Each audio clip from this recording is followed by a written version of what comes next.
नमस्कार दर्शकों, business Fortnite में आपका स्वागत है। आज हम आपकी मुलाकात कराने जा रहे हैं गुरपाल सिंह जरियाल जी से, जिनसे आप जानेंगे आप मेडिसिनल और हर्बल खेती में किस तरह से अपना करियर बना सकते हैं और कितना पोटेंशियल इस क्षेत्र में मौजूद है। अक्सर ये होता है कि ग्रेजुएशन पोस्ट ग्रेजुएशन करने के बाद यूथ यहाँ वहाँ भटक रहे होते हैं और उनके समझ नहीं आ रहा होता है कि करें तो करें क्या। लेकिन अगर मध्य प्रदेश की हम बात करें, वैसे तो देश के हर कोने में कोई ना कोई मेडिसिनल प्लांट और हर्बल प्लांट्स के लिए हर तरह का पोटेंशियल मौजूद है, लेकिन आज हम खास बात कर रहे हैं मध्य प्रदेश के यूथ्स के लिए। तो सबसे पहले हम स्वागत करेंगे जरियाल जी का। सर, आपका बहुत बहुत स्वागत है। नमस्कार नमस्कार जी। तो सर, सबसे पहले तो जानेंगे कि आपकी जो संस्था है उसके बारे में थोड़ा सा ब्रीफ करें और उसके बाद फिर हम आगे की चर्चा करेंगे। जी। मैं डॉक्टर गुरपाल सिंह जरियाल हूँ और एक छोटी सी संस्था है हमारी, इसका नाम है संपदा इंस्टीट्यूट फॉर सोशल अवेयरनेस समिति। बेसिकली इसका जो पर्पस है वो एनवायरनमेंट और एग्रीकल्चर की डेवलपमेंट के लिए है, यानी इसकी ग्रोथ के लिए, इसको आगे बढ़ाने के लिए हम लोग काम कर रहे हैं और उसके लिए अलग अलग तरह की एक्टिविटीज़ जो हो सकती हैं वो हम लोग संचालित करते हैं।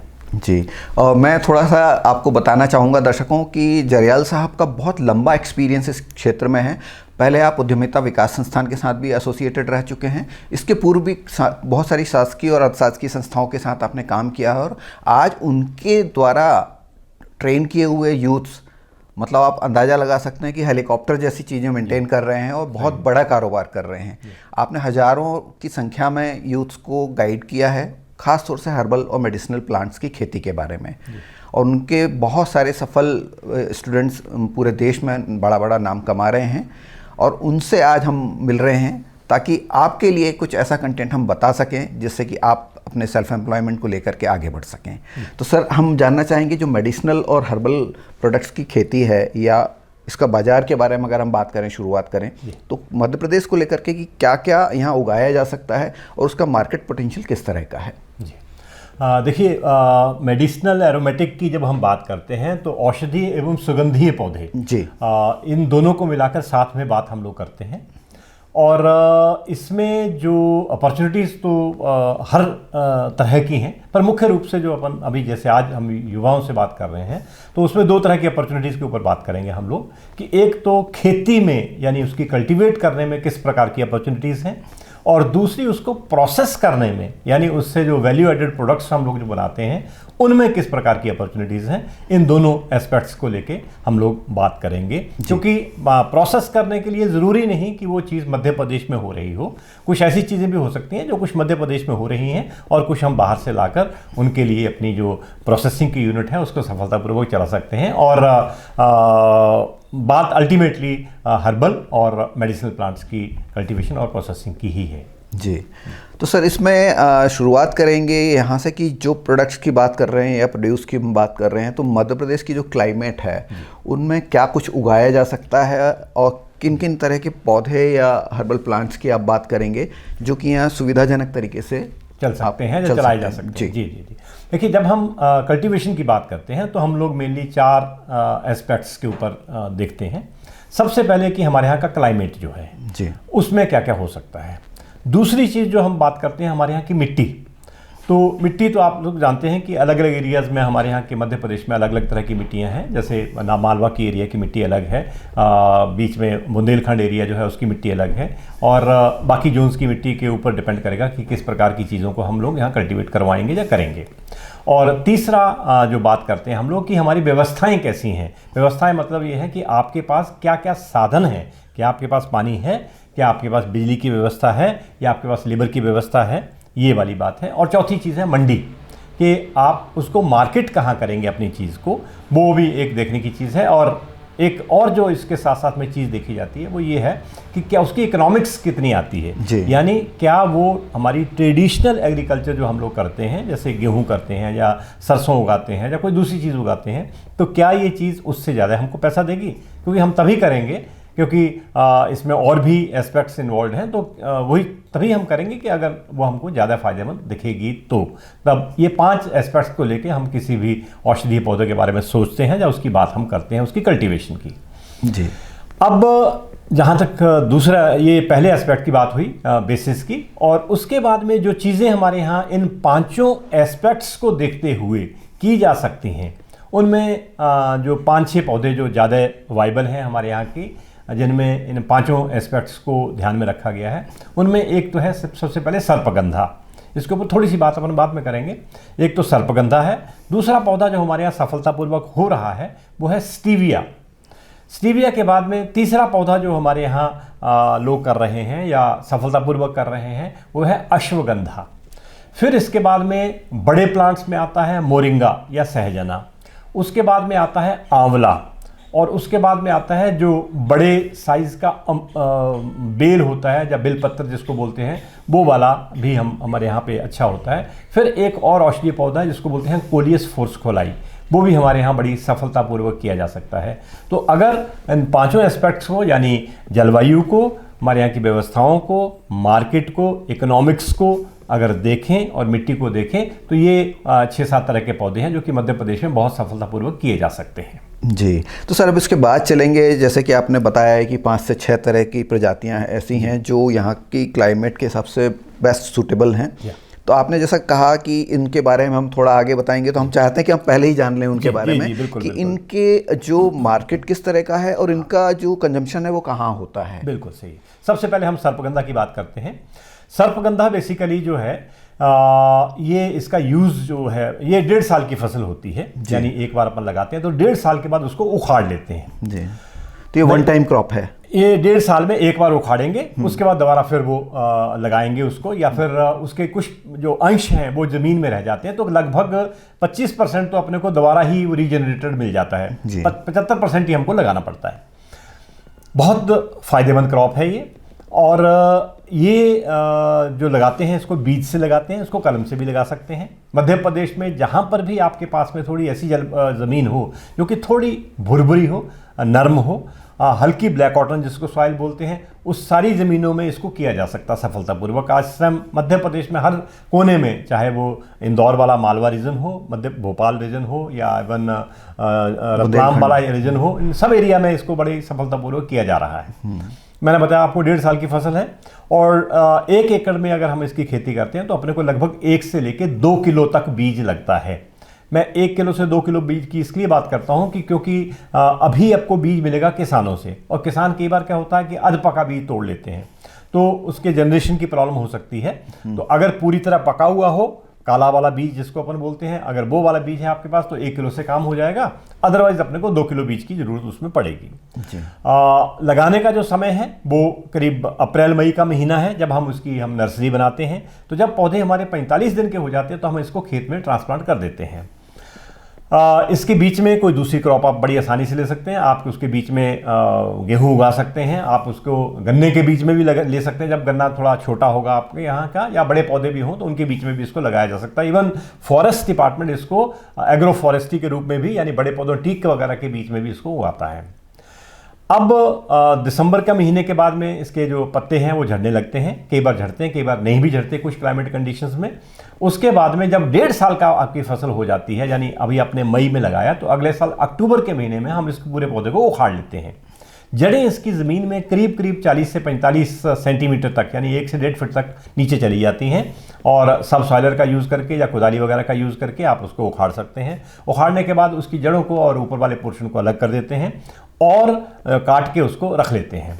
और दूसरी चीज़ ये है कि इसी बीच में 2 बार हमको बीज मिलते हैं, यानी जो पौधे के ऊपर बीज आते हैं, और उनको भी हम बेच भी सकते हैं, या आगे की जनरेशन के लिए आपको जैसे मान लो दोबारा खेती करनी है तो उसके लिए भी आपके वो बीज जो हैं आपको मिल जाएंगे। करीब 20 से 25 किलो बीज अपने को 3 बार की तोड़ाई में मिल जाते हैं।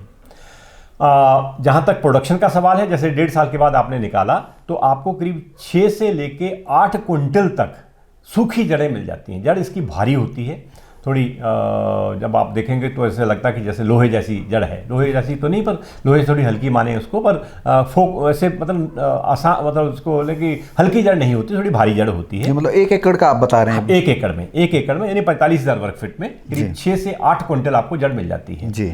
आज की तारीख में जड़ का जो इजी रेट है वो 800 से लेके 1300 रुपया पर केजी है। तो काफ़ी अच्छा रेट इस टाइम बाजार में है। और इस तरह से बात करें तो मेरा जो अनुमान है और जो किसान कर रहे हैं वो 1 एकड़ में 1.5 साल में लगभग 3 से लेके 5 लाख रुपए तक नेट प्रॉफिट इस फसल से कमाते हैं या कमा रहे हैं जी।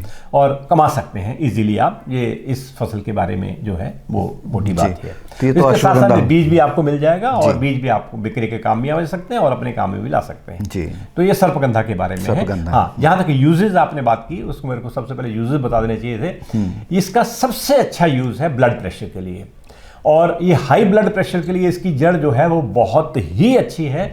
और जितने भी हमारे यहाँ पे जो सिस्टम चल रहे हैं उसमें इसी की जड़, इसमें एक रिसरपिन नाम की एक पदार्थ होता है जो कि इवन आपकी एलोपैथिक दवाइयों में भी वो पड़ता है और हिंदुस्तान से एक्सपोर्ट भी होता है। आजकल गवर्नमेंट ने इसको बैन कर रखा है एक्सपोर्ट के लिए, क्योंकि जड़ों जंगलों में जो होती थी हमारे यहाँ वो खत्म हो गई, ताकि इसको सिर्फ कल्टीवेट करके ही आप इसको बेचें। तो इसके लिए गवर्नमेंट ने इसको अब लेने से बैन कर दिया कि आप जंगल से नहीं ले सकते उसको, और अगर कल्टीवेट भी आप करते हैं तो आपको पटवारी से आपका इसका सर्टिफिकेट लेना पड़ेगा कि भाई हमने इसको कल्टीवेट किया है। कल्टीवेशन पे बैन कोई नहीं है, आप आराम से जितने एरिया में चाहें आप कल्टीवेट कर सकते हो, पर जब आप बाजार में बेचेंगे तो आसान होगा आपको बेचना अगर आप उसके पटवारी से सर्टिफिकेट ले लें कि मैंने यहाँ पर इस पर्टिकुलर खेत में इस जमीन के ऊपर अब की बार सर्पगंधा की खेती की है जी। तो एक तो हाई ब्लड प्रेशर के लिए यूज करते हैं, दूसरी नींद के लिए बहुत अच्छा है। ये निद्रा को दूर करने के लिए, क्योंकि एक नींद एक ऐसी चीज है जो कि इस टाइम जानते हैं आप पूरे वर्ल्ड में एक बड़ी अपने आप में प्रॉब्लम है, तो उसके लिए बहुत अच्छा है। इवन खेत में कई बार ये देखा गया है कि मजदूर जैसे काम करते हैं खेत में और थोड़ा सा इसकी जड़ को लिया ऐसे मुंह में चबाने लगे, गलती कई बार एक आदत होती है कि मैंने उखाड़ा और मुंह में ऐसे थोड़ा सा चबाने लगे हम, तो देखा है कि थोड़ी देर में आदमी को नींद आ जाती है, खेत में आदमी सो जाता है। ये भी इसकी बड़ी वो है। और तीसरा इसका बड़ा उपयोग है जिन लोगों को फिट्स आते हैं, जो पागलपन के दौरे पड़ते हैं, इसको छोटा चांद भी बोलते हैं और पागलपन की बूटी भी बोलते हैं, है ना, पागल बूटी के नाम से, तो उस काम के लिए भी बहुत अच्छा आता है। तो इसके यूजेस बहुत अच्छे हैं, क्योंकि ब्लड प्रेशर, नींद, अनिद्रा और हाई ब्लड प्रेशर, हाई इसके लिए अपनी जो अनिद्रा के लिए जो आप बता रहे हैं, अनिद्रा के साथ साथ में पागलपन के लिए यूज करते हैं। तो ये ऐसी चीजें हैं जो कि इसका कि खूब इस टाइम, तो मतलब आप जो फिट्स की बात कर रहे हो मिर्गी के दौरे के बारे में बात कर रहे हैं? सब तरह के दौरे, जितने भी तरह के दौरे हैं, मिर्गी के दौरा हुआ या दूसरी तरह का दौरा हुआ, तो उससे क्या होता है कि आदमी को ये काम कर देता है, मतलब शांत कर देता है कि आपको बिल्कुल जैसे एक आदमी आउट ऑफ कंट्रोल हो जाता है तो वो आदमी आउट ऑफ कंट्रोल नहीं होता और धीरे धीरे आदमी ठीक होता है। ये भी इसमें एक खासियत है। अदरवाइज दूसरी दवाइयां जो होती हैं उसमें क्या होता है कि आप शांत तो हो गए पर आपको ठीक नहीं हुए, पर ये ठीक भी करता है आपको, ये मतलब ये हीलिंग का काम भी करता है। हीलिंग का काम ये प्रोवन है और इसलिए पूरे वर्ल्ड में सर्पगंधा की मार्केट आपको मिल जाएगी, ये एक बड़ी बात है, ठीक है, और हमारी जलवायु के लिए सूट करता है। तो पहली चीज जो मैंने बात की आपको सर्पगंधा की जी। दूसरी मैं थोड़ी सी बात करूंगा आपको अश्वगंधा की। देखिए अश्वगंधा इस टाइम पिछले खासकर कोविड के बाद में जबरदस्त मार्केट बढ़ गया अश्वगंधा का, और अश्वगंधा आप में से बहुत लोग परिचित होंगे ही। मैं खासकर जो हमारे युवा भाई हैं मैं उनको ये एक एडवाइस दूंगा, मेरी सलाह रहेगी, और जो सीनियर लोग हैं उनको तो है ही कि आप अश्वगंधा का यूज़ जरूर करिए, क्योंकि अश्वगंधा का मतलब है अश्व के जैसी शक्ति देने वाली चीज़, और आज हज़ारों तरह की दवाइयाँ अश्वगंधा से बन रही हैं। और मैं दूसरी चीज़ आपको, एक गर्व की बात है हमारे मध्य प्रदेश के लिए कि पूरे वर्ल्ड में सबसे ज़्यादा अश्वगंधा मध्य प्रदेश में पैदा होता है। वाह। और वो भी नीमच मंदसौर के एरिया में, और बड़ी कम अवधि की फसल है, लगभग 6 महीने की फसल है। और दूसरी चीज़ इसके साथ साथ में है कि बहुत अच्छा मार्केट है, बहुत ही अच्छा मार्केट है मंडी में। आप नीमच की मंडी में इसको किसी भी दिन लेके जा सकते हैं और आप वहाँ पे इसको बेच सकते हैं। दर्शकों हम यह बताना चाहेंगे कि जो आपके हर्बल प्रोड्यूस हैं उनके लिए मध्य प्रदेश में नीमच एक बहुत अच्छी मंडी है, जहाँ पर हर तरह की चीज़, जैसे भी कुछ समय पहले मेरी डॉक्टर साहब से बात चल रही थी, उन्होंने कहा अगर इवन आप नीम की पत्ती भी प्रोड्यूस करते हैं तो वो भी वहाँ बिक जाएगी, तुलसी के पत्ते भी वहाँ बिक जाएंगे। तो वो मंडी जो है बहुत ख्याति नाम मंडी है, हालांकि उसके बारे में अवेयरनेस बहुत कम है। तो उस मंडी के बारे में मैं इसलिए सर को इंटरप्ट किया कि आपको मैं बता सकूं इससे पहले कि हम इस चर्चा को आगे बढ़ाएं। बिल्कुल तो सर कंटिन्यू कर सकते हैं। बिल्कुल सही कहा सर आपने। इवन आपके जंगल में भी कोई बूटी होती है ऐसी, मान लो जैसे गोरखमुंडी एक चीज़ होती है, हम कल्टीवेशन नहीं उसको करवाना, आपको सलाह नहीं देंगे कि आप उसकी कल्टीवेशन करिए क्योंकि ज़्यादा फायदा देती नहीं है वो किसान को, परंतु अगर आपके पास में है गोरखमुंडी मैं आपको दिखा नहीं सकता इस टाइम पर, अदरवाइज जो कांटेदार होती है, नहीं वो छोटी सी होती है, जैसे आकरकरा जैसी होती है, गुलाबी रंग के उसके ऊपर डोडियाँ टाइप की आती हैं। इस टाइम आपको बहुत जगह के ऊपर उगी हुई, स्वतः उगी हुई दिखेगी आपको। तो आप उसको भी लेके जाएं मंडी में तो उसी टाइम आप बेच सकते हो। मतलब जो रेडीमेड मार्केट वहाँ आपको मिलेगा हर चीज़ का। और हमारा सौभाग्य है, मैंने आपको बोला कि मध्य प्रदेश का ये सौभाग्य है कि हमारे पास में इतनी अच्छी मंडी है। और मंडी का मतलब लोगों की गलतफहमी कुछ हो सकती है, पर मैं आपको बताता हूँ कि बड़ी ट्रांसपेरेंट यानी पारदर्शी मंडी है और बहुत अच्छी मंडी है। और किसी को भी, जो भी हमारा भाई थोड़ा बहुत भी जड़ी बूटियों की खेती करना चाह रहा है, या ट्रेडिंग करना चाह रहा है, या प्रोसेसिंग करना चाह रहा है, या इसके बारे में जानना चाह रहा है, उसको एक बार नीमच की मंडी ज़रूर देखनी चाहिए, क्योंकि वहाँ पे आपको मालूम पड़ेगा कि कौन सी चीज़ें बिकती हैं और वो कैसे बिकती हैं। खैर, तो ये बात हुई। तो अश्वगंधा की जो मैं बात आपसे कर रहा था कि अश्वगंधा जो उसका यूजेस हैं, वो मेन यूज इसका यही है कि आपकी जो खोई हुई शक्ति या शक्ति का जो ह्रास होने लगता है आदमी के एज के साथ साथ में, या थोड़ा सा आपको आलस्यपन आता है, या कि नींद का भी थोड़ा बहुत समस्या जो आती है, इन सब की सब चीज़ों का एक ही इलाज है, वो है अश्वगंधा। और हर आज की तारीख में वैद्य इसकी सलाह देता है कि आपको कुछ मात्रा में अश्वगंधा जरूर लेनी चाहिए। अब मैंने आपको बोला कल्टीवेशन की जहाँ तक बात है, तो ये 6 महीने की फसल है। लगाने का बेस्ट समय है अक्टूबर नवंबर का महीना, यानी जब आपकी पुरानी फसल, आपने सोयाबीन जो कोई भी फसल लगाई थी, जब वो फसल कट गई और ज़मीन में हल्की सी नमी हो, तब आप इसको लगा सकते हो। दूसरा एस्पेक्ट इसका है कि बीज बहुत सस्ता है।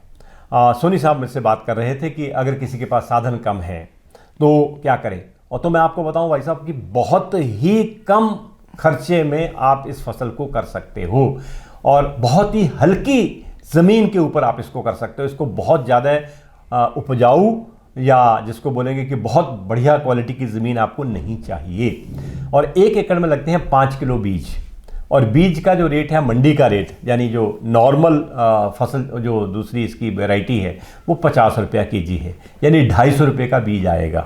परंतु ये मैं इसकी एडवाइस नहीं करूँगा, जो शुरुआत वाले लोग हैं वो कर सकते हैं, इसको हल्का वाला बीज, सस्ते वाला बीज ले सकते हैं, जिनके पास साधन ना हो वो ले सकते हैं। पर इसके लिए थोड़ी सी अच्छी वैरायटीज़ जो आई हैं, वो काफ़ी बढ़िया वैरायटी निकली हैं, वो बीज जो है करीब 800 से 1000 रुपये किलो मिलेगा। फिर भी आपको 5000 रुपये का बीज 1 एकड़ के लिए पर्याप्त होता है।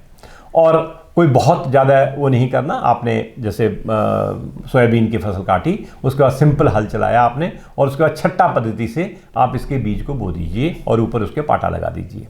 टोटल 3 पानी आपको लगेंगे इस पूरी फसल में। हम जनरली बोलते हैं कि 30, 60 और 90 दिन में आप पानी दीजिए, यानी 1-1 महीने के बखवे के ऊपर आप पानी दीजिए। और लगभग जब फसल आपकी 120 दिन की हो जाती है तो ऊपर के पत्ते उसके हल्के पीले पड़ने लगते हैं। जब पत्ते पीले पड़ने लगे तो आप पूरे पौधे को उखाड़ लीजिए, और उखाड़ने के बाद में ऊपर वाला पोर्शन अलग कर दीजिए, और नीचे वाला पोर्शन, जो जड़ वाला पोर्शन है, जो मूली टाइप की, हल्की पतली मूली पेंसिल टाइप की आती है, आप उसको अलग कर दीजिए। आज उसके लिए भी मशीनें हैं, बड़ी 200 रुपये की एक मशीन आती है, जो खासकर आपने देखा होगा जिससे कि हम लोग लहसुन काटते हैं, तो वो उससे बड़ी आसानी से वो जड़ कट जाती है। तो आपने उसको जड़ को अलग कर दिया, और फिर जड़ की ग्रेडिंग कर देते हैं हम लोग, ABCD, यानी मोटी से लेके पतली तक की, C तक की ग्रेडिंग कर दी, D तक की ग्रेडिंग कर दी आपने। और ग्रेडिंग करने के बाद में अगर आप बेचते हैं तो आपको अच्छा पैसा मिलता है। वैसे अगर आप नहीं भी करना चाहें तो एज इट इज़ भी उसको बल्क में भी, जिसको नरबोझ बोलते हैं, उठाया आपने पूरे का पूरा एज इट इज़, उसको सुखा दिया और उसकी मिट्टी झाड़ दी और बाज़ार में आपने बेच दिया। तो सर इसका 1 एकड़ में कितना प्रोड्यूस आता है?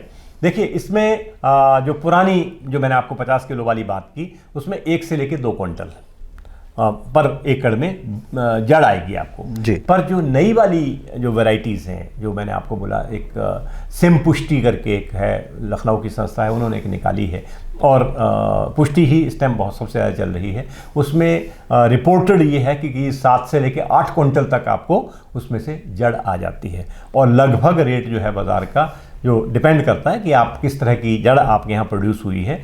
शुरुआत में हो सकता है 1 साल में आपको थोड़ा सा दिक्कत, इन द सेंस कि अच्छी क्वालिटी की आप ना लगा सकें, पर 1-2 साल में आप बहुत अच्छी क्वालिटी की जड़ जो है वो प्रोड्यूस करने लगेंगे। और जड़ का अच्छी क्वालिटी का मतलब ये है कि जो जड़ है आपकी पोली नहीं होनी चाहिए, और जैसे आपने जड़ को देखा तो उसके अंदर वाइट कलर का यानी हल्को येलोइश टाइप का आपको आटा जैसा जो अंदर का पोर्शन है वो मिलना चाहिए। तो उसको बेस्ट क्वालिटी की हम लोग जड़ बोलते हैं। और सूखी इतनी होनी चाहिए कि उसको खटाक से आप तोड़ सकें, खट की आवाज़ से अगर टूट जाती है तो वो बहुत अच्छी क्वालिटी की जड़ मानी जाती है। उसका ईजिली रेट जो है आपको 150 से 200 रुपये तक का मिल जाता है।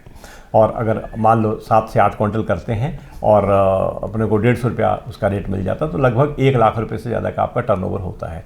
और ये पूरे का पूरा आपका खर्चा जो है उसको मिला के जनरली जो किसान हैं वो 80,000 से लेकर 1.5 लाख रुपए तक 1 एकड़ से कमाते हैं और कमा रहे हैं। आप मैंने इसीलिए बोला कभी नीमच मंडी की तरफ देखिएगा आप, इस टाइम आप देखोगे तो आपको अंबार लगा हुआ मिलेगा, अश्वगंधा का 12 महीने अंबार आपको मिलेगा। और ख़ासकर जब ये फसल निकलती है फरवरी के महीने में, उस टाइम तो बात ही क्या है कि उस टाइम तो पूरे हिंदुस्तान के ट्रेडर्स, पूरे हिंदुस्तान के लोग बिक्री के लिए, इवन तेलंगाना में भी लोग जो प्रोड्यूस कर रहे हैं, कर्नाटका में भी लोग प्रोड्यूस कर रहे हैं, बिहार में प्रोड्यूस कर रहे हैं, बिक्री के लिए मंडी में ही आते हैं, वो नीमच मंडी में ही आते हैं क्योंकि यहीं पर ख़रीदार मिल जाएंगे और यहीं पे आपकी चीज़ बिक जाती है। तो बिक्री में कोई दिक्कत उसमें है नहीं। लोगों के आपके अपने अनुभव हो सकते हैं, पर मैं आपको बता रहा हूँ कि कभी भी आपको अगर दिक्कत होती है तो आप हमसे भी बात कर सकते हैं, नीमच मंडी में जाकर भी बात कर सकते हैं, किसी भी क्वालिटी की हो। मतलब अगर आप, जिसको मैं अब क्या बोलूँ, उसको घटिया तो कोई चीज़ नहीं होती, पर अगर आप ये ऐसी क्वालिटी है कि कोई लेने के लिए तैयार नहीं, उसको भी आप नीमच की मंडी में बेच सकते हो। यानी कुछ ना कुछ पैसा तो आपको उसका भी मिलेगा, ज़ीरो कभी नहीं होगा। ये एक अश्वगंधा के बारे में छोटी सी बात थी जो कि मैं आपसे शेयर करना चाह रहा था जी। ठीक है। तीसरी जो फसल जिसके बारे में मैंने आपको बोली है वो है स्टीविया। तो स्टीविया बेसिकली 5 साल की फसल है, यानी एक बार आपने लगाया तो आप लगातार 5 साल तक उसकी कटाई करते रहते हैं। यानी वो फसल आपको 5 साल तक फसल उसकी कटाई देती है। लगाने का जो तरीका ये है कि जब बहुत ज़्यादा ना गर्मी हो या बहुत ज़्यादा ना सर्दी हो, यानी मार्च अप्रैल के महीने में लगा दीजिए आप। यानी हमारे यहाँ फरवरी तक सर्दी होती है, यानी ना ज़्यादा सर्दी हो ना ज़्यादा गर्मी हो, तो मतलब आप मार्च अप्रैल में लगा सकते हो, है ना। पानी आपके पास उपलब्ध हो, क्योंकि बीच में मई जून का महीना भी आना है। और उसके बाद में या फिर नवंबर के महीने में लगाइए, जब ना बहुत सर्दी हो ना बहुत ज़्यादा गर्मी हो, वो सीज़न इसके लिए बेस्ट माना जाता है। लगाने के तरीके जो हैं, आप एक तो जब फसल जो तैयार हुई उसके बीज गिरते हैं तो उन बीजों से भी आप नर्सरी बना के लगा सकते हो। और दूसरा तरीका, बने बनाए पौधे भी आपको मिल जाते हैं। वो पौधे का रेट जनरली रहता है, हालांकि वो डिपेंड करेगा कि जो बिक्री जिससे आप कांटेक्ट कर रहे हो वो किस रेट से देता है, 50 पैसे से लेके 5 रुपये तक का, डिपेंडिंग अपॉन द क्वालिटी। कि अलग अलग क्वालिटियाँ लोगों ने निकाली हुई हैं। अगर बहुत अच्छी क्वालिटी है और जड़ उसके नीचे बड़ी मजबूत है, यानी आप नीचे की जड़ देख सकते हो कि अगर सिंगल जड़ है तो इसका मतलब यह है कि पौधा मर सकता है। परंतु अगर जड़ें ज़मीन उसकी आपकी जो पौधा आप ले रहे हो या जो उसका जो पौधा ले रहे हो नया वाला, अगर वो या सैपलिंग ले रहे हो, उसमें अगर ये अच्छी जड़ें हैं तो इसका मतलब ये पौधा मरेगा नहीं, ये पौधा बहुत अच्छा आपको सक्सेसफुल देगा। अब इसको लगाना पड़ता है थोड़ा सा मेड़ के ऊपर, क्योंकि बीच में पानी आप देंगे तो धीरे धीरे मेड़ बैठने लगती है, और अगर मेड़ होगी तो पौधा आपका अच्छा उसका जो विस्तार होगा। और मेड़ के ऊपर हम लगा देते हैं। ज़मीन आपकी जो है वो या तो हल्की ब्लैक कॉटन सॉइल हो या फिर इसको बोलेंगे भुरभुरी टाइप की मिट्टी हो। जैसे हमारे यहाँ की मध्य प्रदेश की जो मिट्टी है, मध्यम तरह की मिट्टी जो है वो बहुत अच्छी इसके लिए मानी जाती है। चिकनी मिट्टी जो है, खासकर जैसे बेसिन की मिट्टी, जो गंगा के बेसिन की या इस तरह की मिट्टी जो है वो भी अच्छी मानी जाती है, पर पथरीली ना हो, क्योंकि जड़ अल्टीमेटली एक्सपेंड करेगी तो उसके लिए वो चीज़ चाहिए, जड़ें मतलब रुकनी नहीं चाहिए। पहली कटाई आपको 3 महीने बाद मिलती है, और जनरली क्या होता है कि 3 महीने के बाद में इसके ऊपर फूल बहुत आते हैं। जैसे मैं आपको तुलना के लिए मैं आपको बता दूं कि गाजर घास जैसी है वो बेसिकली। तो जैसे गाजर घास को आपने देखा होगा कि उसके ऊपर बहुत सफ़ेद रंग के फूल आते हैं, इसके ऊपर भी बहुत फूल आते हैं। और कई बार क्या होता है कि अपने को बीज बनाना होता है, तो उसके लिए आप फूल आने दीजिए और बीज आने दीजिए। और अगर आपको पत्ता लेना है, क्योंकि पत्ता ही अल्टीमेटली बाज़ार में बिकता है, और अगर पत्ता लेना है तो फिर आपको फूलों को काट देना पड़ेगा। आप फूलों को काट दीजिए तो पत्ता आप जो पौधा है आपका उसके ऊपर काफ़ी अच्छे पत्ते आपको मिल जाएंगे। तो इस तरह से पहली कटाई लगभग 5 महीने बाद, और उसके बाद हर 3 महीने बाद आपकी कटाइयाँ मिलती जाती हैं। यानी पहले साल 3 कटाइयाँ और अगले सालों में हमको 4 कटाइयाँ मिनिमम 1 एकड़ से मतलब पौधे से मिल जाती हैं। और काटने के बाद हम उसको सुखा लेते हैं, छाया में सुखाना चाहिए पत्ता ताकि हरा रहे। और सुखाने के बाद में या तो आप अपने यहाँ पल्वराइज कर लीजिए, उसको पीस लीजिए, और पल्वराइज नहीं करना तो आप उसको बाज़ार में पत्ती भी है वो बाज़ार में बेच सकते हैं। एक तो ख़रीदारों को डायरेक्ट भी बेच सकते हैं, और दूसरा मैंने आपको मंडी के बारे में बताया ही, नीमच मंडी में इस टाइम 60 से लेकर 70 रुपये kg तक का उसका रेट है। तो ये आप कर सकते हो। उपयोगिता जहाँ तक सवाल है स्टीविया का, वो आप देखते हैं कि स्टीविया का इस टाइम पूरे विश्व में उपयोग है। पहला सबसे बड़ा उसका उपयोग होता है जो लोग अपनी चाय में, कॉफ़ी में, दूध में शक्कर नहीं ले सकते, वो उनके लिए ये रामबाण है। रामबाण इस तरह से है कि आप उसको अगर डालते हैं चाय में तो आपकी चाय मीठी हो जाती है, परंतु उससे आपकी शुगर नहीं बढ़ती, यानी चाय भी मीठी हो गई और शुगर भी नहीं बढ़ी। ये इसका फ़ायदा है, उसी के लिए स्टीविया का उपयोग करते हैं। ये शुगर ठीक नहीं करती, कोई ये बोले कि डायबिटीज़ इससे ठीक होती तो वो नहीं होती, परंतु जो आपने देखा होगा कि हर एक आदमी में एक क्रेविंग होती है मिठाई के लिए, मतलब मीठे के बिना हम लोग रह नहीं सकते। इंडियंस के साथ में बोलते हैं हम स्वीट टूथड इंडियन हैं हम लोग सही कह रहे हैं, मीठे दांत वाले। तो हमारे बिना शक्कर के हमारा काम चलता नहीं, तो हमारे लिए बहुत अच्छी है। दूसरा इसका उपयोग हो गया है बहुत अच्छा कि आप मिठाई आने लगी हैं शुगर फ्री, आपने देखी होगी। तो शुगर फ्री मिठाई मतलब स्टीविया, और कोई चीज़ नहीं होती उसमें। और जो ये हमारे दूसरी तरह के जो स्वीटनर्स हैं, जैसे बहुत सारे ब्रांड चलते हैं, नाम किसी के लेने की ज़रूरत नहीं है, जो अभी बाज़ार में आते हैं केमिकल वाले, यानी इसमें गोलियां भी आती हैं, पाउडर भी आता है, उससे क्या होता है वो सारी केमिकल बेस्ड हैं या सिंथेटिक बेस्ड हैं। उससे सारे के सारे जो बीमारियां हो सकती हैं या परेशानियां हो सकती हैं उससे आप सब परिचित हैं। ये जो है ये हर्बल है और पूरी तरह सेफ़ है, और इस टाइम बहुत सारे उद्यमियों द्वारा इसके प्रोडक्ट बनाना शुरू कर दिए हैं। पाउच में भी आने लगा है और गोली और पाउडर के फॉर्म में आने लगा, पर उसके ऊपर ये देख लीजिएगा कि स्टीविया बेस्ड, STEVIA, स्टीविया आधारित प्रोडक्ट आपका होना चाहिए, उसी को अपने को लेना है। तो ये स्टीविया के बारे में है। मैंने आपको बोला कि 1 एकड़ में अपन करीब करीब हर कटाई में 1 क्विंटल मिनिमम आपको प्रोडक्शन मिलता है। 4 एकड़ में 4 अगर कटाइयाँ आपको मिल जाती हैं साल में तो 4 क्विंटल आपका प्रोडक्शन हो गया, यानी 3 से 4 क्विंटल आपका प्रोडक्शन पत्तों का हो गया। और एक उसका जो रेट है मैंने आपको बताया कि करीब करीब 60 से 70 रुपया अपनी मंडी का रेट है, और कोई ख़रीदार मिल जाए तो रेट आपका बढ़ भी सकता है। तो काफ़ी अच्छा अपने बारे में अपने लिए एक उत्पाद है। और दूसरी चीज़ इसके साथ साथ में जो जिस चीज़ की रिक्वायरमेंट है वो ये है कि पानी होना चाहिए 12 महीने का, क्योंकि और बहुत ज़्यादा पानी नहीं लगेगा, ऐसा नहीं कि पानी फुल टाइम खड़ा ही रहे, पर इतना ज़रूर है कि 7 से 10 दिन में पानी की आपको देने की ज़रूरत पड़ेगी, व्यवस्था होनी चाहिए, क्योंकि अगर नहीं होगा तो पौधे सूख जाएंगे। ये थोड़ा सा इसके बारे में देखना है। और दूसरी चीज़ जो है वो ज़मीन थोड़ी सी ऐसी हो जो कि उठी हुई हो, यानी उसको मेड के ऊपर अपने को लगा, वाटर लॉगिंग नहीं होना वाटर लॉगिंग नहीं होनी चाहिए, और ज़मीन थोड़ी भुरभुरी होगी तो उसमें अच्छी तरह से सफलतापूर्वक चल सकता है। तो ये स्टीविया के बारे में था जिसके बारे में मैंने आपको बताया। एक और जो फसल हमारे यहाँ बहुत अच्छी मध्य प्रदेश में हुई है साबित, वो है कोलियस। कोलियस बहुत कम लोगों को उसके बारे में जानकारी होगी। इसको बोलते हैं कोलियस फोर्स खोलाई, और बेसिकली ये रूट्स वाली फसल है और काफ़ी अच्छी मोटी गाजर के जैसी रूट्स इस फसल के नीचे आती हैं। ये भी करीब 6 से 7 महीने की फसल है, और इसको लगाते हैं बरसात के टाइम पे, यानी जून के महीने में कटिंग से इसको लगाते हैं। एक ऐसा ही पौधा आपने एक और भी देखा होगा जिसको पत्ता अजवाइन बोलते हैं, जिसके की भजिए हम लोग खाते हैं, देखने में बिल्कुल पत्ता अजवाइन जैसी लगती है, परंतु पत्ता अजवाइन में हम लोग पत्ते का यूज़ करते हैं, इसमें हम जड़ का यूज़ करते हैं। उपयोगिता आप देखेंगे तो आपको लगेगा कि हर एक आदमी को यूज़ करना चाहिए। तो उपयोगिता इसकी मेन 2 हैं और टेस्टेड एंड ट्राइड हैं। सबसे पहला है ओबेसिटी, एंटी ओबेसिटी, यानी मोटापे को दूर करने के लिए इस टाइम अगर कोई हर्बल ड्रग है बहुत अच्छी तो वो है कोलियस। हालांकि बहुत कम लोगों को पता होगा। मैं आपको बता दूं कि एक हमारे बड़े एक हर्बल क्षेत्र के उद्यमी हैं, और उनकी करीब करीब हिंदुस्तान में 4 फैक्ट्रियां हैं। कर्नाटक, बेंगलोर में है, चेन्नई में है, और इसके साथ साथ में यूएस में भी है, अमेरिका में भी है और इंग्लैंड में भी है।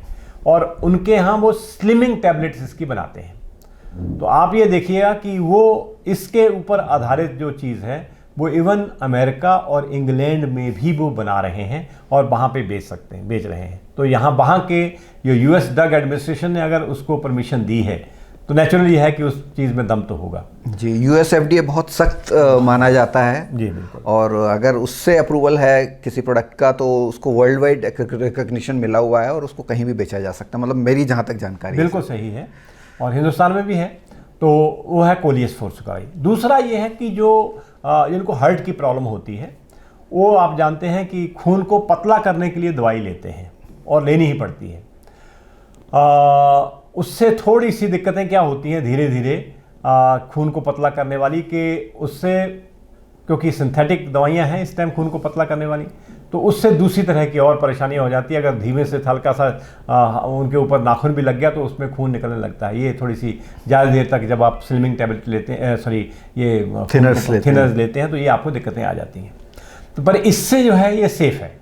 तो इससे खून को पतला करने की दवाई भी बनती है, इससे स्लिमिंग टैबलेट भी बनती हैं, और भी बहुत सारी चीज़ें जो हैं वो कोलियस फोर्सफुलाई की जो जड़ी बूटी है उससे आपको मिलती हैं।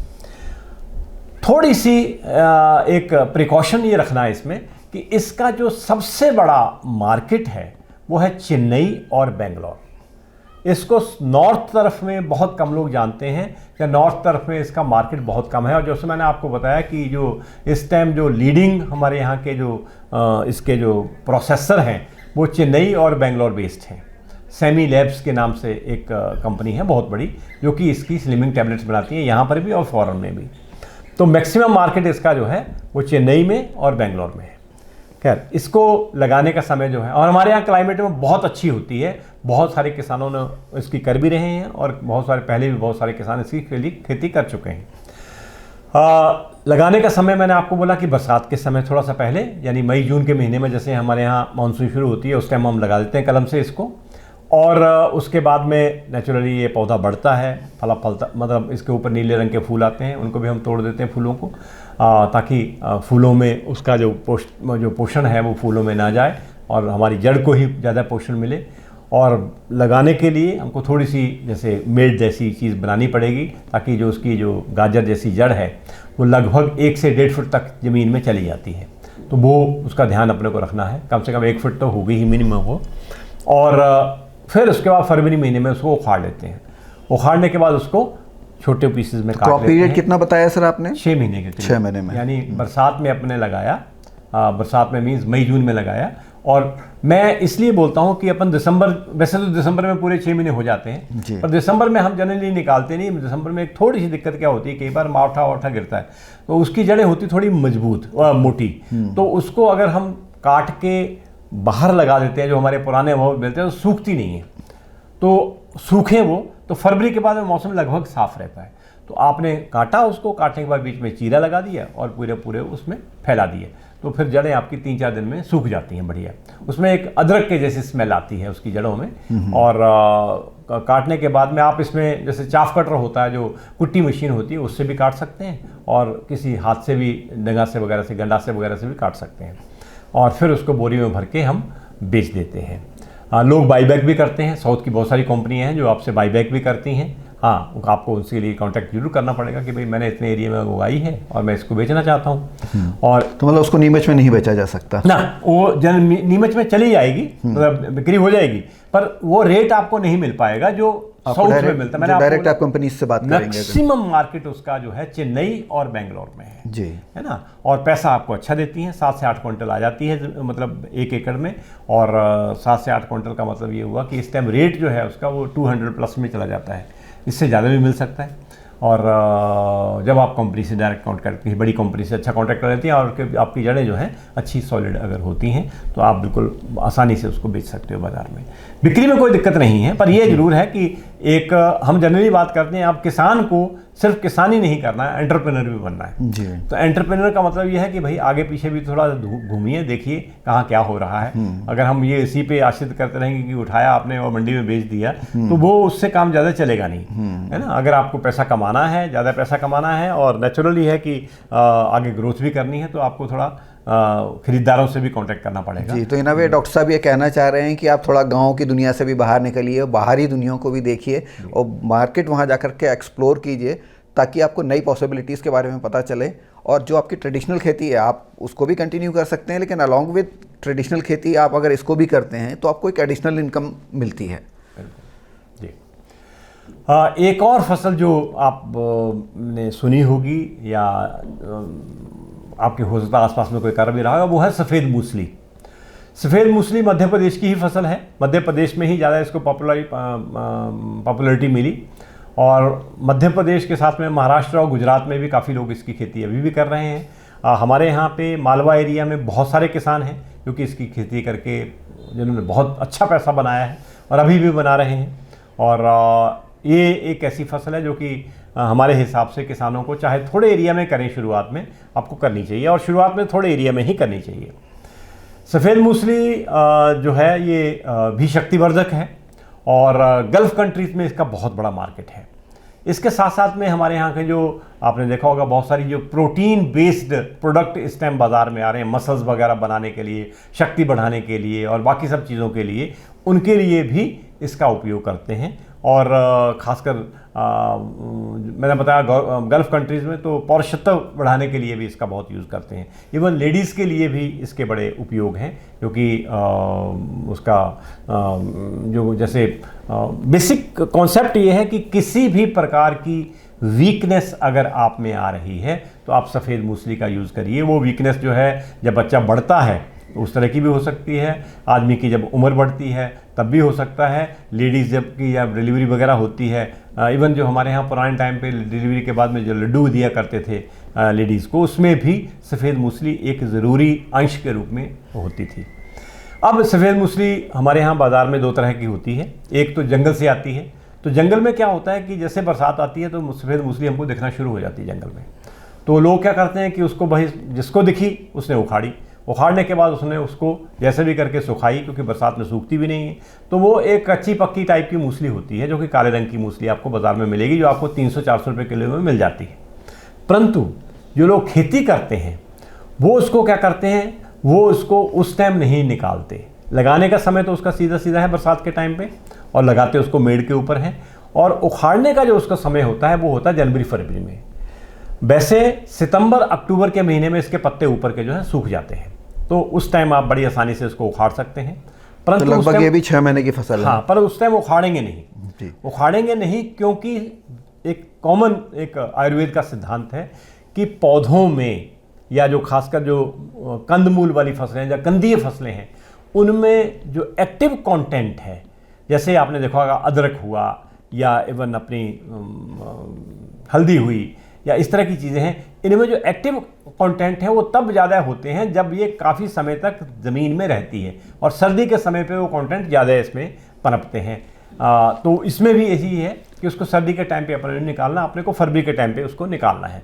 तो खोदने के बाद में हम उसको निकाल लेते हैं। निकालने के बाद उसके ऊपर की जो छिलका होता है उसको हटा देते हैं, और जो वाइट कलर की अपनी जो अंदर से निकलती है मूसली, उसको हम निकाल के सुखा लेते हैं। और सुखाने का भी तरीका है थोड़ा सा कि अपन उसको सफ़ेद कपड़े के ऊपर छाया में सुखाते हैं, तो वो बिल्कुल एकदम सफ़ेद झक रहती है। अगर हमने सिंपल तिरपाल वगैरह के ऊपर या दरी के ऊपर हमने उसको डाल दी सूखने के लिए, तो उसका कलर चेंज हो जाता है। तो कलर चेंज हो जाएगा, इसका मतलब ये है कि आपको कीमत अच्छी नहीं मिलेगी। तो ये इसको सुखाने का भी एक थोड़ा सा तरीका है। तो जो 3 तरह की मूसलियाँ हैं, तो उसमें एक आपको 300-350 रुपये की मिलती है, जो मैंने आपको बताया जंगल की है। फिर दूसरी अगर आपकी थोड़ी साइज़ छोटा रह गया है उसमें, या फिर हल्की काली हो गई है, तो उसका 700-800 रुपये मिलता है। और ए ग्रेड वाली जो बिल्कुल एकदम वाइट और टाइट है, मतलब एकदम बिल्कुल लंबी है पूरी की पूरी और ढंग से आपने सुखाई है, उसका आपको मिनिमम रेट 1200 रुपये से लेके 1800 रुपये केजी तक मिलता है। तो नेचुरली जब खेती करेंगे आप, तो आपको इच्छा यही होगी कि हम बेस्ट क्वालिटी वाली ही प्रोड्यूस करें, है ना। थोड़ा सा इसमें जो खराबी है वो ये है कि उसका शुरू का खर्चा आपका काफ़ी है। शुरू में आपको जो बीज मिलेगा वो थोड़ा सा महंगा है। इस टाइम करीब 200 रुपये केजी आपको बीज इसका मिलता है, और 1 एकड़ में 4 क्विंटल बीज लगता है आपको। तो इसका मतलब ये हुआ कि 70-80 हज़ार रुपये का खर्चा है। इसलिए मैंने बोला कि ज़रूरी नहीं कि आप 1 एकड़ में लगाइए, आप थोड़े एरिया में लगा लीजिए, और उसके बाद आपका खुद का बीज आगे के लिए तैयार हो जाएगा, तो आगे के लिए आप उसको बढ़ा लीजिए। तो अगर अपन ने मतलब 1 एकड़ में लगाई और 4 क्विंटल अपने बीज लगाया, तो उसके बाद प्रोडक्शन जो होगा आपका वो करीब करीब 4 गुना मिनिमम होगा, यानी करीब करीब 16 क्विंटल आपको उसका उत्पादन मिलेगा गीली मूसली का। ये थोड़ा सा समझने वाली बात है कि 4 क्विंटल गीली लगाई तो आपको 16 से 20 क्विंटल आपको गीली मिलेगी। और जब आपको उसको छीलोगे और सुखाओगे तो फिर ये रह जाएगी कितनी, 4 से 5 क्विंटल, यानी 4 क्विंटल आपने बीज लगाया था और सूखी मिलेगी भी आपको 4 से 5 क्विंटल। परंतु बीज का रेट है 200 रुपया और सूखी का रेट मैंने आपको बताया 1200 से 1800 रुपया, यानी करीब करीब 6 से 7 गुना उसका रेट बढ़ जाएगा। ये इसका एक फंडा आपको समझना पड़ेगा।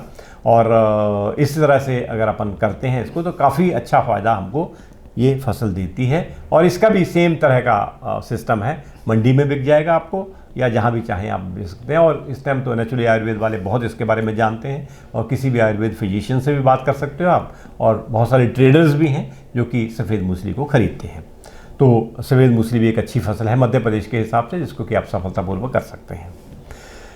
मैंने आपसे बात की कि हम लोग सर्पगंधा की खेती कर सकते हैं, हम लोग पुलिस की खेती कर सकते हैं, हम लोग अश्वगंधा की खेती कर सकते हैं, हम लोग स्टीविया की खेती कर सकते हैं, अपन सफ़ेद मूसली की खेती कर सकते हैं। ये ऐसी फसलें हैं जो कि मध्य प्रदेश के लिए बहुत अच्छी हैं, सफल हैं, वायबल हैं और मार्केट भी इनका बहुत अच्छा है जी। ठीक है, अब थोड़ी सी बात करते हैं अपन प्रोसेसिंग के ऊपर जी।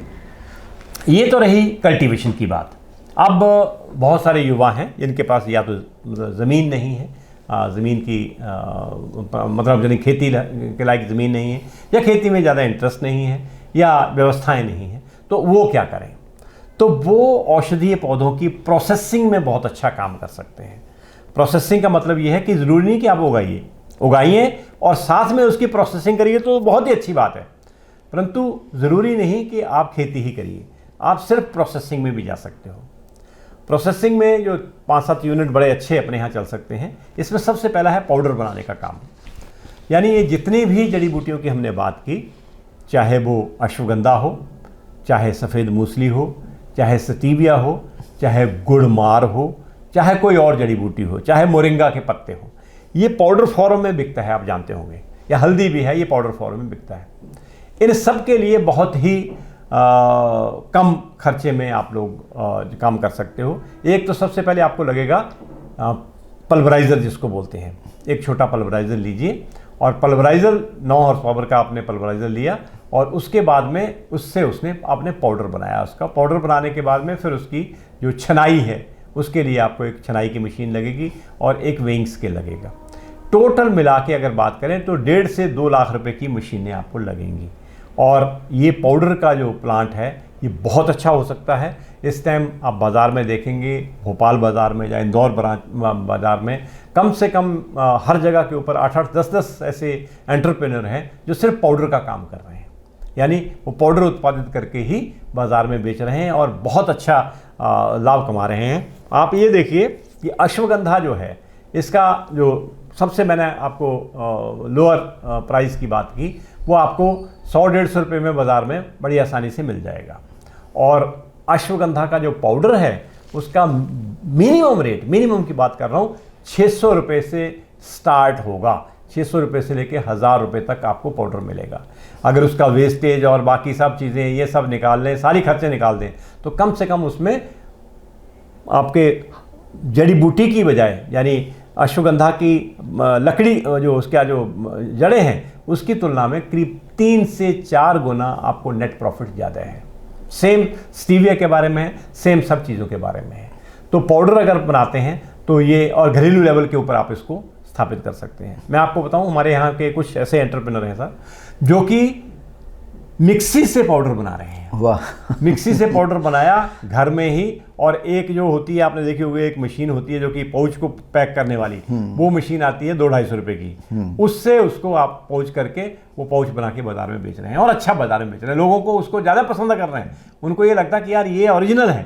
जो मशीन वाले हैं वो तो बीच में क्या मिला देते हैं हमको पता नहीं। तो ये भी एक पाउडर बनाने का जो प्लांट है वो बहुत अच्छा प्लांट है, हमको सक्सेसफुली हम लोग चला सकते हैं या हमारे लड़के कर सकते हैं।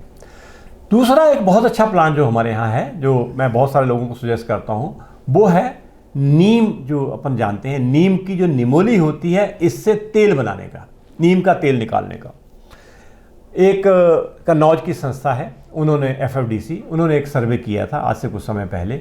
उन्होंने ये देखा कि हमारे यहाँ जितना भी नीम की निमोली पैदा होती है उसका मात्र 18 से 20% ही हमारे यहाँ कलेक्ट होता है, बाकी सारे का सारा जो है वो वेस्ट चला जाता है। बरसात में आप देखिएगा नीम के नीचे, आप पेड़ के नीचे आप पूरी की पूरी निमोलियाँ पड़ी हुई देखेंगे, कोई उसको उठाता नहीं है। तो आप उसको कलेक्ट भी करवा सकते हो। और दूसरा चीज़ है कि आपको सूखी निमोली भी बहुत मिल जाती है, बहुत जगह के ऊपर इसके सेंटर्स हैं, जैसे हमारे महाराष्ट्र में बहुत सारी जगह के, कोल्हापुर में बहुत बड़े सेंटर हैं जहाँ की आपको नीम की निमोली मिल जाती है, हमारे इंदौर में मिल जाती है, और भी कई लोग ऐसे हैं, इवन आदिवासी भाई भी बहुत सारे नीम की निमोली इकट्ठी करते हैं। और उसको हम लोग एक एक्सपेलर 9 वोल्ट का एक्सपेलर लगाते हैं अगर, और उससे उसको प्रोसेस करके देखते हैं तो आपको नीम की तुलना, जो नीम की निमोली है जो करीब इस टाइम 18 से 20 रुपये किलो आपको बाज़ार में मिलेगी, और उसका जो तेल है उसका मिनिमम रेट, मिनिमम से मिनिमम मतलब क्रूड से क्रूड का रेट 200-250 रुपया है, और 200-250 रुपये से लेकर 600 रुपये तक है। और उसी को अगर आप मेडिकल ग्रेड का बना देते हैं तो करीब करीब वो जाता है, उसका बाज़ार का रेट 1200 से 1800 रुपये तक। तो इस तरह से उसका रेट चलता है। प्लस आज जो हम ऑर्गेनिक फार्मिंग की बात करते हैं तो आज हर जगह के ऊपर, चाहे वो कीटनाशक के रूप में है, चाहे दूसरी किसी और उसके ऊपर यूज़ करना है, आपको नीम के तेल की ज़रूरत पड़ती है। और नीम कोटेड यूरिया आप लोग सब जानते ही हैं, जबकि एक बहुत अच्छी एक स्टडी अभी हुई है, उसमें ये कहा गया है कि जितनी नीम कोटेड यूरिया की हम लोग बात करते हैं उसका मात्र 10% भी नीम हमारे यहाँ नहीं है, तो फिर आपने नीम कोटिंग कर कहाँ से दी जी। एक इसके ऊपर क्वेश्चन हुआ है, बहुत अच्छी डाउन टू अर्थ में एक स्टोरी छपी थी। तो खैर उसमें हम ज़्यादा नहीं जाएंगे। कहने का मतलब ये है कि एक ऐसा फ्यूचर का ओरिएंटेड एक प्रोडक्ट है जिसमें आप लोग काम कर सकते हैं।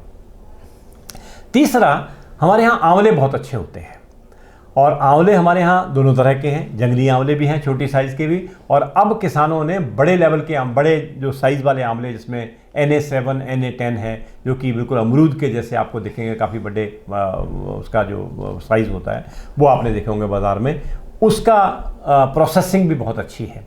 और आंवले के ऊपर आधारित लगभग 25 तरह के प्रोडक्ट हम लोग भी सिखाते हैं, और 25 तरह के प्रोडक्ट आप देख के हैरान रह जाएंगे कि आंवले के क्या क्या चीज़ें बन सकती हैं। आंवले के लड्डू है, आंवले की 2-3 तरह की कैंडी है, आंवले का बेसन है, आंवले की बर्फ़ी है, आंवले का जूस तो है ही, आंवले का मुरब्बा है, आंवले का अचार है, और आंवले की सुपारी है। तो मैंने आपसे बताया कि आंवले के बहुत सारे प्रोडक्ट्स जो हैं वो बनाए जा सकते हैं, इसके बारे में हम लोग जनरली जानते भी नहीं है। कई बार अपन ने आप मतलब देखेंगे तो उनके बारे में जानते भी नहीं है, और हम लोग तो उसकी विधिवत ट्रेनिंग देते हैं जी कि किस तरह से बनाना, उसकी पूरी जो तरीका है वो, और बहुत घर के ही बर्तनों का उपयोग करके आप उनका प्रोडक्शन कर सकते हैं। कोई ज़्यादा बड़ी लंबी चौड़ी चीज़ नहीं है। हाँ, इतना ज़रूर है कि अगर आप थोड़ा सा साइंटिफिक तरीके से चलते हैं, वैज्ञानिक तरीके से जिसको बात अपन करते हैं उससे चलते हैं, तो फिर वो होता है कि आम के आम की बात हम नहीं करते हैं, हम लोग बोलते हैं आंवले के आंवले और गुठलियों के दाम। हाँ, जैसे जैसे मैं एक छोटी सी बात आपको बताता हूँ कि जैसे आपने देखा होगा कि आंवला जैसे है, तो वो होता क्या है कि जब अपन इसका जूस, सबसे पहला इसका प्रोडक्ट है जूस निकालना। तो जूस निकालने के लिए क्या है कि हम पूरे के पूरा उसका जो आंवला है उसको धोया, जैसा भी करके हमने फ्रूट मिल में डाल दिया या क्रशर में डाल दिया। तो क्रशर में क्या हुआ कि उसकी जो लुगदी थी या बाकी सब चीज़ें थी वो ऊपर रह गई, और पूरे का पूरा जूस जो है अलग निकल गया। तो आपको इस पूरी प्रक्रिया में सिर्फ जूस मिला, और उस जूस को आपने थोड़ा सा उबालते हैं एक पर्टिकुलर टेम्परेचर तक, उसके बाद उसकी पैकिंग कर देते हैं। ठीक है। दूसरा तरीका यह है कि इसी आंवले को आपने लिया और एक छोटी सी मशीन आती है 200-250 रुपये की, उससे आपने क्या किया, उसकी डीस्टोनिंग कर दी, और ऐसे करके उसका आंवला रख दिया आपने, और ऐसे ऊपर से उसको जब बीज अलग हो जाएगा, बीज अलग हो जाएगा, तो उसकी जो लुगदी है वो आ जाएगी। और जो पहले वाली प्रक्रिया थी उसमें क्या थी कि वो जो आपकी जो लुगदी बची उसका आप यूज़ नहीं कर सकते, क्योंकि उसमें स्टोन है। स्टोन मीन्स इसके गुठलियाँ हैं, तो गुठलियाँ अगर खाएंगे भी आप तो आपको पूरी की पूरी दांत आपके दांतों में लगेगी वो, तो आप उसका यूज़ कर ही नहीं सकते, आपको उसको फेंकना ही पड़ेगा।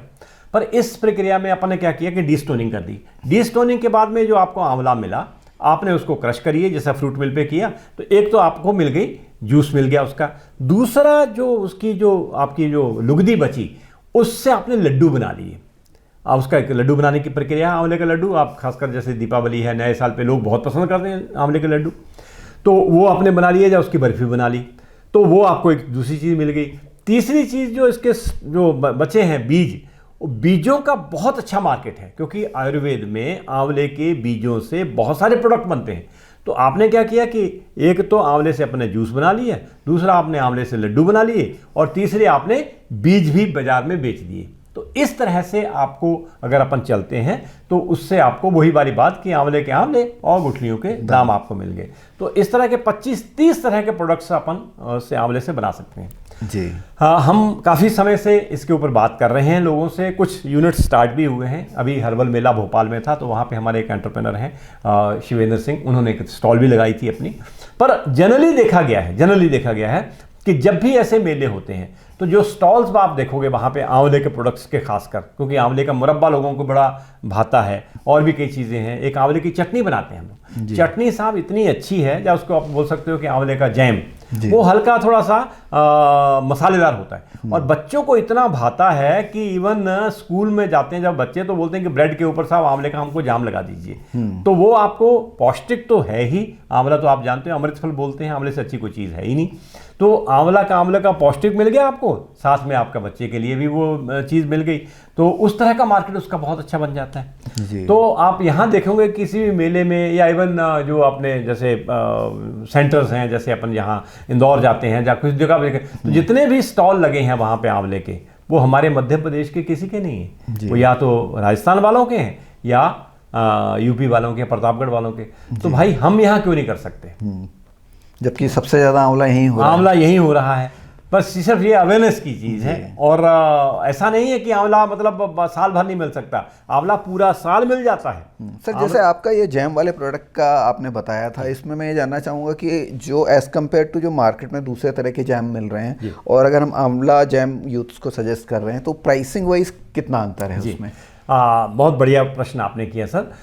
मैं आपको एक बात बताता हूँ कि जो ये जैम की मैंने नाम थोड़ा सा उसका अलग तरह से लिया है, बेसिकली उसको आंवले की चटनी बोलते हैं। चटनी बोलना थोड़ा सा आदमी को लगता है कि यार चटनी तो क्या है, पुराना टाइप का लगता है ना। इसमें क्या करते हैं कि जैसे आंवले की जो मैंने आपको लुगदी आई, लुगदी को हम थोड़ा सा और क्रश कर लेते हैं, बिल्कुल बारीक कर लेते हैं। बारीक करने के बाद में उसमें उसको जो कढ़ाई में तेल लगा के थोड़ा सा उसको भून लेते हैं, और भूनने के बाद उसके ऊपर इस तरह से एक मसालों की पोटली रख देते हैं, जो अलग अलग तरह के मसाले हैं जो हम लोग यूज़ करते हैं, उसकी पोटली रख देते हैं। तो उन पोटली का जो असर है उसका, वो पूरे का पूरा आपके इसमें जो मिक्सिंग हो रही है उसमें चला जाता है, तो वो हल्की सी नमकीन तरह की चटनी बनती है। और बच्चे उसको इतना पसंद करते हैं कि बच्चे के हर लेवल के लोग उसको पसंद करते हैं, क्योंकि उसमें अपने को मीठा भी नहीं है, यानी किसी को अगर शुगर पेशेंट है या कोई दूसरा उसका तो वो भी यूज कर सकता है, प्लस पौष्टिकता तो उसमें पूरी पूरी आंवले वाली आ गई।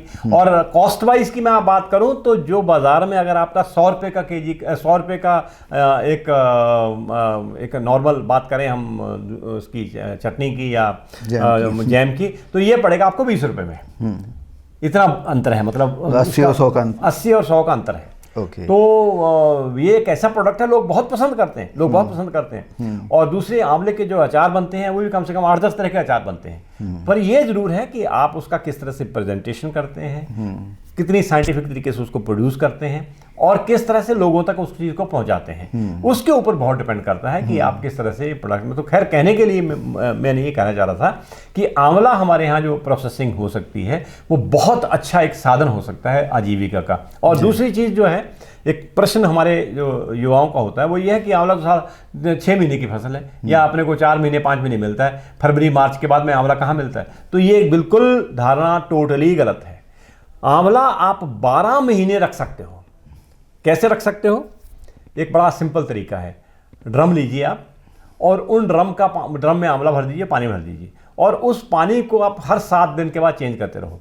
तो आप अगस्त सितंबर के महीने तक इन आंवले को रख सकते हो। अच्छा। आप हमारे यहाँ पे एक यूपी में प्रतापगढ़ एक जगह है, तो वहाँ हम उसको बोलते हैं, हमारे एक साथी हैं वो उसको बोलते हैं कि वो आंवले की अघोषित राजधानी है। ओके। यानी पूरे हिंदुस्तान के सबसे ज़्यादा आंवले वहीं होते हैं जी। और वहाँ पे आप देखोगे तो आपको हर उद्यमी मतलब हर घर में आंवला होता है, हर घर में आंवला होता है। आप सड़क पे निकल जाइए, चारों तरफ आपको आंवला आंवला आंवला आंवला दिखेगा, दुकानें दिखेंगी जी। वहाँ पे आपका मोटिवेशन मिलता है कि हाँ यार आंवले का काम करना चाहिए। तो उन लोगों ने उन हर एक आदमी ने अपने यहाँ आंवले रख रखे हैं और 12 महीने उनको आंवले उपलब्ध हो जाते हैं।